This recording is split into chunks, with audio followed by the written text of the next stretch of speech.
Welcome to the Well Woman Show, where we interview women executives, leaders, and entrepreneurs. And you're listening to the Well Woman Show, where motivated women achieve fulfillment and well-being. You're listening to the Well Woman Show. Take time for myself by coming to things like Well Woman Drinks. To be accepting of myself no matter what. Step away from judgment as much as possible. You're listening to the Well Woman Show.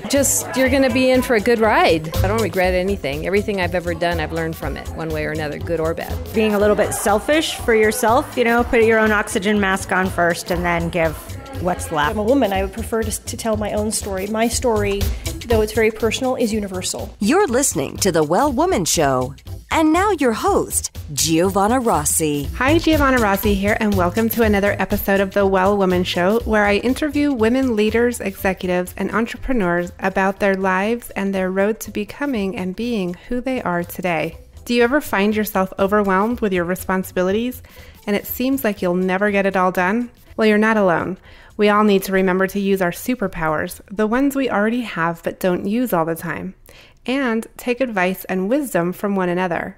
Towards the end of the show, in a segment called Superpowers for Success, I ask my guest about her superpowers, and the answers will give you the strength, perspective, and power to keep on being the well woman you are. I'm so happy you're here, so thanks for tuning in. The Well Woman Show is sponsored by Better Money Decisions, headed by two awesome women, Kate and Lorraine, who put your interest first when it comes to your money. They make sure your plan and your investments are tailored just for you. No financial jargon, no Wall Street double talk. Go to bettermoneydecisions.com/wellwoman to get their new book for free. Today's topic is how to turn your passion into a social enterprise. And hopefully by the end of the show, you'll be inspired to pursue your passion, have the knowledge and power to connect to leaders and mentors who can help you, and stay focused on striving for balance between work and life. My guest today is Abigail Lanin Eaves, a certified nurse midwife and executive director and founder of Dada Luz Birth and Health Center. In this episode, Abigail and I talk about how she decided to start a birth center, how she overcomes self-doubt and fear, and why it's important to strive for balance between work and life. Talking about her business, Abigail Lanin Eaves says Albuquerque is an important place to have a birth center because we need a middle ground for women to have their babies. And she describes her journey to balancing her work and life. The free giveaway today is my free resources for starting your business. I love this giveaway because it's a quick guide to resources and networks to grow your own business. Download it for free at wellwomanlife.com/067show. Now to my interview with Abigail. I'm speaking with Abigail Lanin Eaves today. Welcome to the program. Thank you. Thank you for having me. Abigail, I want to start by you telling our listeners what you do and how you help women's lives. So I am a certified nurse midwife, and I'm the executive director at Dada Luz Birth and Health Center. We take care of women through the prenatal period for labor and birth, the postpartum period, and we take care of their babies. We also take care of women during preconception counseling and for annual exams. And we are the only freestanding birth center in all of Albuquerque and in most of the state, certainly in the northern part of the state. So we're a place where women can come have out-of-hospital birth. That's an alternative to hospital birth. I, of course, have a personal experience with you and at Dada Luz because I had my second baby here. And it's just such a beautiful space for women to come and have their care and to start and grow their families. Can you talk about that, about your impact in the community and the women that you've served? I think Albuquerque is a really important place to have a birthing center, and I've thought that for many years, well before we opened. I worked in a hospital for about 6 years locally and was very familiar with our home birth community and felt like we needed a middle ground place for women to have their babies. And that has definitely been true. And I think the main thing is the community that we've created, this huge, vast network of women and families who have been able to come to the center for some of their care or all of their care, and then reach out to other women that they know and say, there's this other option for you, even if you can't have your baby there, There are other things that the birth center can offer, including support groups and classes. And I think the most important part of what we do in that community is trying to normalize birth again and trying to get women and their families to understand that they can have control over their care and that their partnerships in their care, they don't need to be told what to do. Talk a little bit more about what you mean by normalizing birth. So I believe in our country, we've medicalized birth significantly, and I think a lot of people would agree with that. Women's bodies are designed to have babies, certainly not the only thing that they're designed to do, but our bodies were made to do this process. And for most women, it's a normal process. And with good prenatal care and healthy lifestyle habits, most women go on to have very normal deliveries and don't need all the interventions that often happen in a hospital setting. So when we talk about normalizing birth, we talk about having women come back into their bodies and own their birth and be a part of their birth instead of just be a bystander, which I think often happens in a hospital setting where they're told this is how it's going to be done. Maybe their doctor tells them this is how we're going to do it.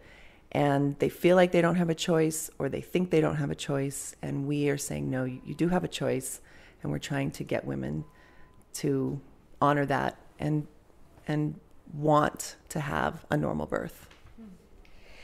And Abigail, how did you get into this field? You've been a midwife for many years. Why did you want to continue in this and start your own business doing it? From a very young age, I was very in tune with natural birth. And I think it was because of my mother's birth stories of my brother and I. And I was just keenly aware of this really powerful thing that women were able to do. And it chose me, midwifery chose me. There was no way around it. And as I went through nursing school and then midwifery school and I started attending births and then learned about birthing centers, I realized very quickly that for me, being in an out-of-hospital setting where I could really support women in that birthing process was the most important thing for me professionally. I knew that was going to feed my soul. And I feel like if I was called to a profession, then to honor that calling was to really be with women, which is what midwife means, to really be with them at the time of their birth, and not just their birth, but through all of their care, really get to know them and be a part of their life, not just that moment. And why was it important to you to start a business running a birth center, and particularly in Albuquerque? Well, that's an excellent question. I guess early on in midwifery school, it just was obvious to me that it was the missing piece in Albuquerque, and in some ways in New Mexico. Midwives deliver lots of babies here in New Mexico. We have the highest rate of midwifery attended birth in the country. Home birth is actually fairly popular in New Mexico. It's paid by Medicaid, so it's recognized as an option for women. And this, again, middle ground that a birth center offers was missing and had been missing in Albuquerque for a long time. I'm born and raised here in Albuquerque. My family is here. My roots are here. My foundation is here. So going away never really made sense to me. And it just felt like the right place to start a birthing center. At the time that I thought this is really important, I thought after meeting so many women in the hospital who would say to me, well, I was too scared to have a home birth, so I really didn't have any other option. I thought, okay, they need that other option. Yeah, it's definitely a middle ground, though, isn't it? It's definitely not a home birth because you're not at your home, and it's very different from a hospital setting. And so when you started thinking, I'm going to have this birth center, what resources or networks were in place in New Mexico or in Albuquerque that supported your decision? All the resources that we used the Center for Nonprofit Excellence, Jean Block. I went to many of her fundraising and grant writing and how to build successful boards. I tried to attend every single nonprofit workshop, talk, anything I could get my hands into because I don't have a business degree. And locally, I did speak with other executive directors of other nonprofits to try to understand that component of the business. I certainly had a very wide network of support through other midwives, nurse midwives, and licensed midwives in the community, as well as some obstetricians and family practice physicians who were very supportive of opening an out-of-hospital birthing center. And did some of the nonprofit directors that you talked to turn out to be sort of long-term relationships or mentors that you continue to go to when you need questions answered? On occasion, I have to admit some of them are, pretty high-profile people, and I still get very nervous around them sometimes. And in some ways, what we do here is very different than other nonprofits because a good portion of our revenue comes from our services. So we take insurance and, people pay for their care.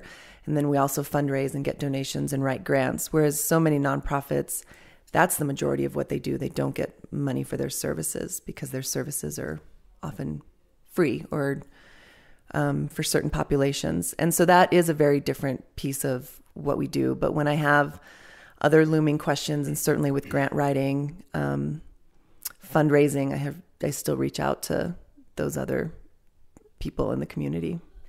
So one of the things I've heard a lot about New Mexico and about Albuquerque and that I've experienced is that it is actually pretty easy to reach out to those high profile leaders and even policymakers. Was that your experience? It was. Once I got the nerve to do it and started reaching out, it became much easier. And I guess I'm kind of one of those people that is kind of easily, I don't know if the right word is starstruck, and not that our politicians are like celebrities, but they feel like they have a lot of power. And I think that's actually intimidating for me. And once I realized that really we're all just people, and most people are really nice and want to talk to you and in general are interested in what you're doing, that they'll listen. And when it comes to birth, everybody has experience with birth in some way or another. And when you start talking about birth and we start talking about the safety of birth and allowing women to have a choice of where to birth their babies, that reaches into lots of different dimensions for people. And they're oftentimes really open to having that conversation. Do you have a network of mentors that you work with, or are you a mentor yourself? I do have a network that's a little more national with our national association, the American Association of Birth Centers, and we have a national commission that accreditates the birth center. Locally, there are some others in the state that we work with. We have a birth center coalition that we work with. And in terms of other nonprofits, there are people I can reach out to. I don't know that I have a really great network. I don't know if that's the term I would use, but I'm not afraid to reach out. Would you consider yourself a social entrepreneur? I guess so. Yeah, I guess that's part of what I'm doing. You're so modest. I mean, you're such a leader in this area in New Mexico. And I think a lot of people would really benefit from hearing your story of starting this nonprofit.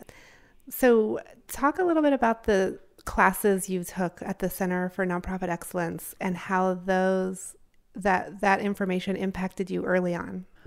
Wow. I took, like I said, everything I could kind of get my hands on. So how to write a business plan, how to write a budget, again, how to build a board, strategic planning, those sorts of things. It feels like a whole lifetime ago. It was hard at the time when I was taking them to really figure out how to actually implement them. And I think that over time, those things have settled into my brain, and it's helped me to be a better businesswoman and a better leader. And every once in a while, something will come up and I'll think back, oh, I remember I took that workshop on this or that, and they said to do this thing, and I'll find my notes. I still have notes from all of those, and I'll go back and I'll find them. All of those little resources I think are really, really important, even if you have a business license, or not a business license, but a business degree. I just think you can't ever stop learning. And running a business is hard. It's really hard work. And every little piece of information, every little resource is so important. In terms of being a resource for women, Abigail, can you also talk about how the birth center is a resource for their families, their partners, their parents? We really want this to be a family-centered place.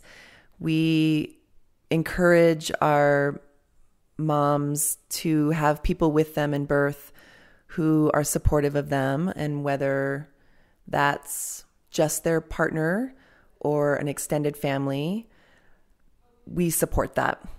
We also have resources for partners, and partners are sometimes fathers, they're sometimes mothers, they're sometimes friends. Not everybody is romantically partnered, and we really try to be really inclusive of that. Recently, we've even started a happy hour for our dads, where dads can go and have each other as resources, because they have said in our surveys over and over that they would like to visit with other dads.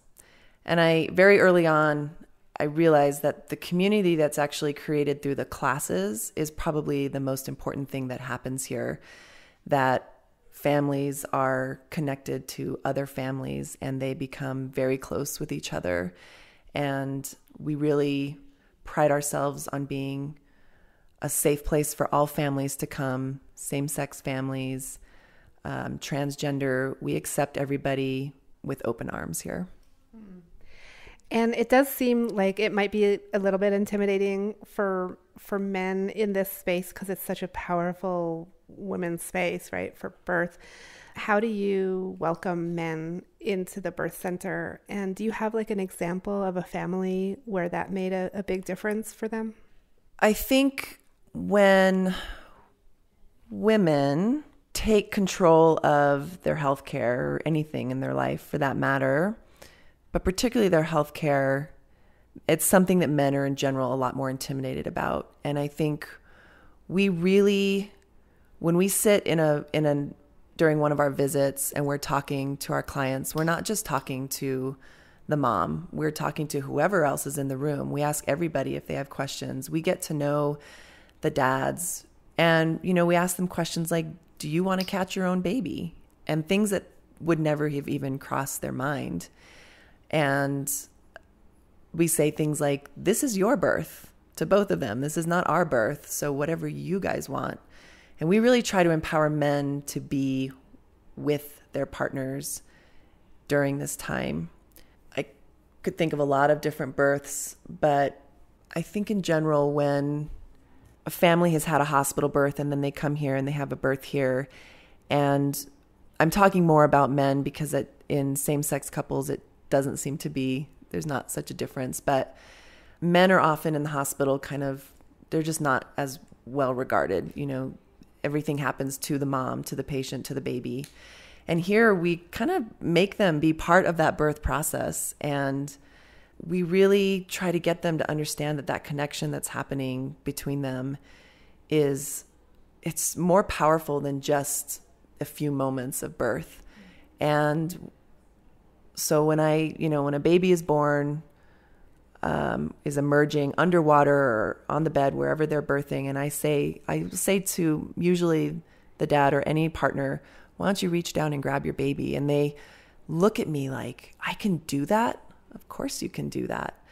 And being that first person to touch their little child alters them in such a beautiful way.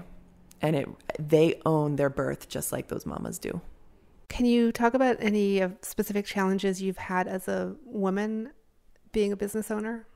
That's an interesting question, because I work mostly with women. I would say in some ways the hardest part has been the policy work that we've done and working with the insurance payers, which I think is a little bit more male dominated. We've spent really the last 6 years trying to work with the Department of Health to become a licensed birth center and to get licensure and regulations for birth centers. And there were times where it sometimes definitely felt like we weren't being treated like we had a really, like we had a good business, like we were doing something important, more like we were just being emotional or something. Abigail, can you describe your leadership style? So I feel really strongly about having an open door policy and about having discussions with my staff. I really try not to lead in any sort of authoritarian way. You know, every once in a while I have to say, no, this is how it's going to be. But we all work together. I want to hear everybody's ideas and to try to come up with the best way to run the practice, or the best way if we have to change guidelines. I want to know what everybody thinks about it. Whether it's my midwifery staff or my administrative staff or my educators, everybody's voice matters. And I think my staff would say that that is how I lead. I don't think people are afraid to come to me and tell me when there are problems. And I think people feel like they do have a voice and that we all share in making this a really wonderful place to work and an even better place to have your care. You know, I think that women all over the country and the world really listening to this show are thinking about their lives and how they can live their lives to the fullest extent and have the quality of life that they really want for themselves and their families. So thinking about that, what would you tell women in terms of your birth center here being a resource for women to start and grow their families in a place like New Mexico? I guess I would say that the birth center as a community resource is open to every woman and her family.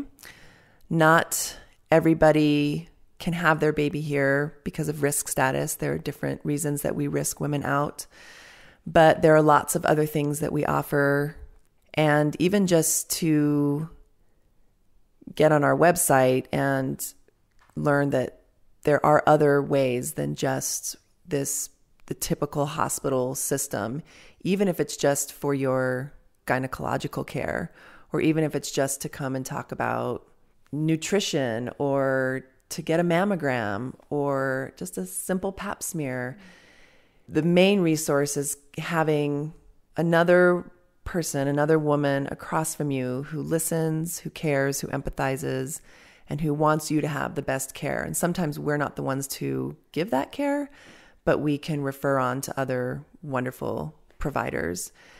And if you can't come to Data Luz, to look for places like ours where there are nurse practitioners and nurse midwives, and maybe a little bit different from what you would normally expect to go to.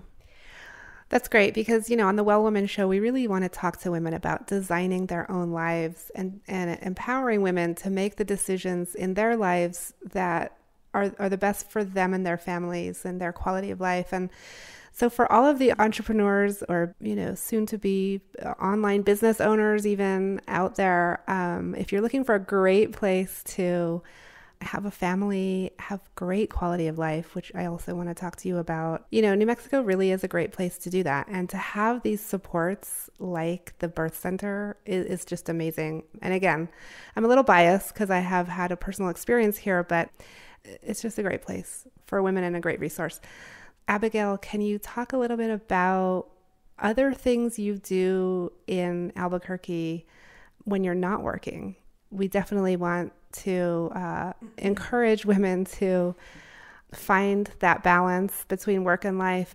We have only just recently, and I mean really as I think the whole group of certainly midwives and nurses have, I think, finally just found a really good balance.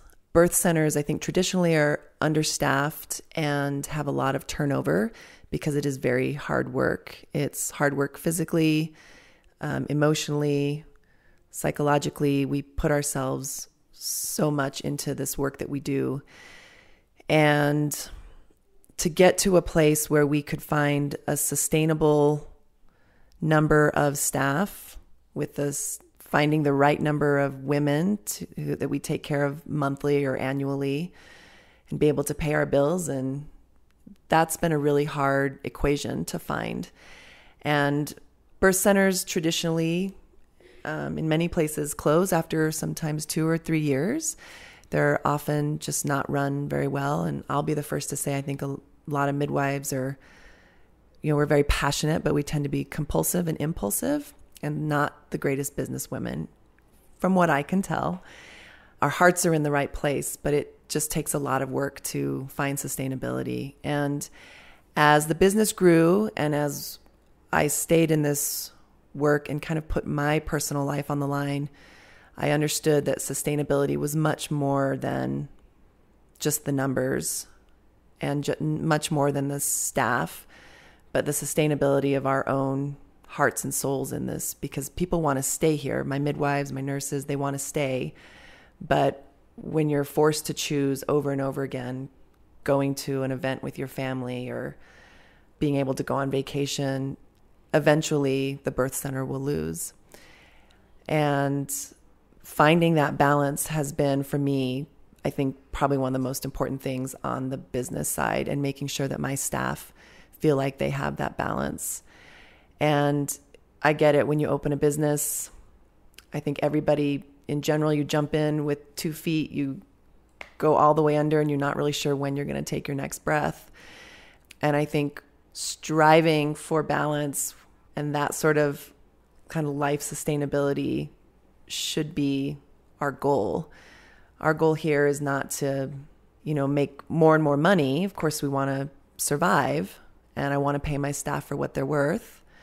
But I also want people to come to work and feel refreshed when they've had a weekend off or a day off, and feel like they can come into a labor and be ready to really be with a woman in that time and not feel so emotionally drained because she hasn't had a day off for 3 weeks. Well, one of the things I think you did that was really smart early on was you trained another midwife to work with you so that you could have some time off. What do you do with your time off? So I think most of the time I really just want to spend with my family. I definitely felt like they were a little left behind in these last few years while we were doing this. So I love to be home. I love our house. We live in Corrales. We have a pool. I have an 8-year-old son, and then a 20 and a 24-year-old who are out of the house. I love being with my family and my husband. We have cats and dogs, but we also love to go out by the river. We love to ski in the winter. We love to hike. We spend a lot of time by our pool in the summertime, and we love to travel. So whenever we can get away, even if it's for a quick weekend, we'll try to do that. But we love to take longer trips. We want to see as many places as we can, and we love to take our kids with us. My mother is still here. My husband's parents are here. So any chance that we have to just spend time with our family, because that is so precious, and you never know when that can change. So that's the most of what I do. Do you have a favorite family event in Albuquerque? I would say probably my favorite thing to do is go to the growers markets. I love doing that and taking my little one and, having him experience fresh fruits and vegetables. And I love the growers market, I have to say, downtown, because I love running into our families. I love seeing people who have come through the birth center and seeing their children getting older. And it's really touching for me. Okay, Abigail, we're going into the segment called Superpowers for Success. And so I'm going to ask you a few quick questions here. Before we get started, a quick word from our sponsor. One of the top issues women tell me they struggle with is finances, which is why I want you to call my friends at Better Money Decisions. The company is owned by women, Lorraine L. and Kate Stalter, and they make sure your plan and your investments are tailored just for you. They're fiduciaries and put your interests first. No financial jargon, no Wall Street double talk. Also, they have a gift for Well Woman Show listeners. Their free book, Don't Let Your Money Kick the Bucket Before You Do. And it's all about the need to manage your money for a long life expectancy. You can download the entire book at bettermoneydecisions.com/wellwoman. And you'll also get a free portfolio diagnostic, so you can tell if your investments are right for you. Just go to bettermoneydecisions.com/wellwoman. The first one is, what does success in life mean for you? I think being happy day in and day out with what you do and who you're with and who you're doing it for. My father taught me from a very early age that all he wanted from us was to be happy. And if that was, I don't know, being a police officer or a maintenance person, it didn't matter as long as we were happy. And that was really drilled into me. And so having a profession that chose me, that's pulses through my blood, it's really easy for me to be happy. So you've mentioned that a couple times now, that your profession chose you. And for women listening who might be trying to figure out whether they're on their path or they found their purpose, what exactly do you mean? How did that happen? Good question. From about the time I was 11 or 12, I knew that I wanted to deliver babies. I wanted to attend birth. And I didn't quite know what that meant, but I knew that women needed people to attend their birth. And then I decided I wanted to be an OBGYN because of Heathcliff Huxtable from The Cosby Show. And he was a very kind and empathetic man, and very kind to his patients anytime that they had any sort of scene like that on the show. And then my sister had a home birth when I was only 14. I didn't get to attend, but I saw pictures and she told me about her midwife, and I just knew that's what I'm going to do. And then I learned about there's different pathways to midwifery, and then learned about, different places where women can birth. And so when you knew that deep down, did you ever doubt it? And how did you overcome that? I did doubt it. I doubted it early in college. I really struggled with science classes, some of the basic classes, pharmacology, anatomy and physiology, things that you have to take and have to get a decent grade to go on into nursing school. And it took me 3 attempts to get into nursing school, and it took having to take classes over. And that was really hard. And I definitely questioned whether it was the right path. And looking back, I think there was just some maturity that I needed to go through to actually be ready for nursing school. And there was a period where I doubted it. My first son was born when I was only 20 years old, and I was a single mom. That was very hard, and it was really hard to try to figure out how I was going to go back to school with a young child, and how I was going to leave him, how I was going to afford it. And it was only, a couple months of, I think, working at a local restaurant and waiting tables that I realized this is not what I want. There's this pathway that is calling for me, and it just didn't ever feel like an option. There were times of doubt, but it didn't feel like I had a choice in the matter. I just had to do it. And Abigail, when did you know you were really good at what you do? Sometime while I was working at one of the local hospitals. I was there for 6 years between 2003, 2009. And I remember at some point, maybe 3 years in, that I thought, I'm not green anymore. And that's really cool. I wouldn't say I'm an expert, but I felt like I was really good at being with women and listening to women. And I did something that most hospital midwives don't do, is I followed my own clients. So women would come and find me in different clinics because I moved all over the city as I was part-time. And I felt like if they were willing to follow me, then I should follow them. And so I would be on call for them at the hospital, which is really unheard of in most large practices anymore. And I think being there in those times for those women, I realized I'm good at this. I'm a natural at this. And I understand now why it chose me. Describe one personal habit that contributes to your well-being. Exercise. Yeah, keeping that for me is really, really important. I do it for me. It makes me feel good. It makes me feel strong. And I work out a lot of anxieties and concerns and fears while I'm exercising. Okay. What superpower did you discover you had only to realize it was there all the time? I think for me, just listening to my intuition, and it's easy for me to show up every day. I do what I do because I love it. I am who I am because I love it.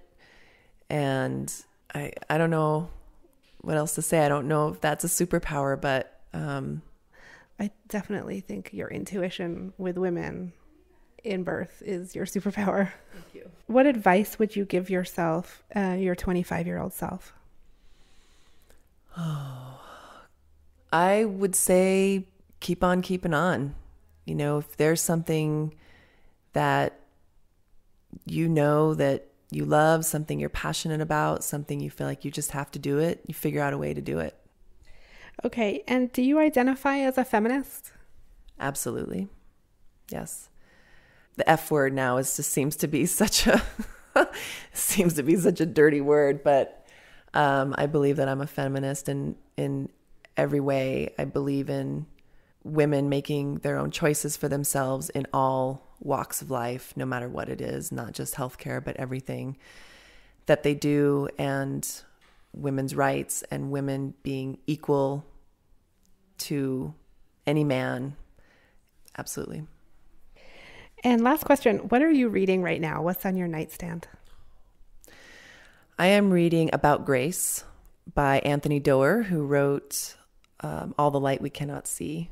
And so moved by him. I got to see him at the Academy a few weeks ago, and to listen to somebody talk about their passion and how he came up with the idea for that book, this one little spark, really resonated with me. And I thought that's how it was for me to start this birth center. And that's how it was for me to get into midwifery. There was a spark. And the more I learned and the more I understood, the more it just exploded and turned into, I guess, a fireball. That's a great way to end the show. You are a fireball, Abigail. Thank you so much. And we will link to your website, and all of the resources that you mentioned on the show will be in the show notes on the website. So thank you so much, Abigail. Thank you so much for having me. It was really fun. That's it for our show today. I've been speaking with Abigail Lanin Eaves, Executive Director and founder of Dada Luz Birth and Health Center. In this episode, Abigail and I talk about what classes she took to get started as a social entrepreneur, how she got the nerve to reach out to policymakers and leaders to help her build her business, and her challenges being a woman and working for birth policy changes. You can get the free resources for starting your business at wellwomanlife.com/067show. Before I sign off, I want to let you know about this year's Superpower Retreat. It will be October 25th to 27th in New Mexico, so save the date and check out wellwomanlife.com/retreat for more information. Our monthly live event, Well Woman Drinks, brings women together to share our successes and challenges as women, leaders, moms, aunts, sisters, and all the other roles we carry. If you'd like to attend a Well Woman Drinks near you, or if there isn't one in your city yet and you'd like to start one, email me at info@wellwomanlife.com. If you enjoyed the show, please take a moment and subscribe in iTunes and leave a review. Or you can head to patreon.com/wellwomanshow to support the show with a monthly contribution. You can also continue the conversation with us in the Well Woman Life community group at wellwomanlife.com/Facebook. For feedback, comments, or just to let me know you were listening today, find me on Facebook, Twitter, and Instagram at Well Woman Life. I'm Giovanna Rossi for The Well Woman Show. Until next time, have a super powerful week.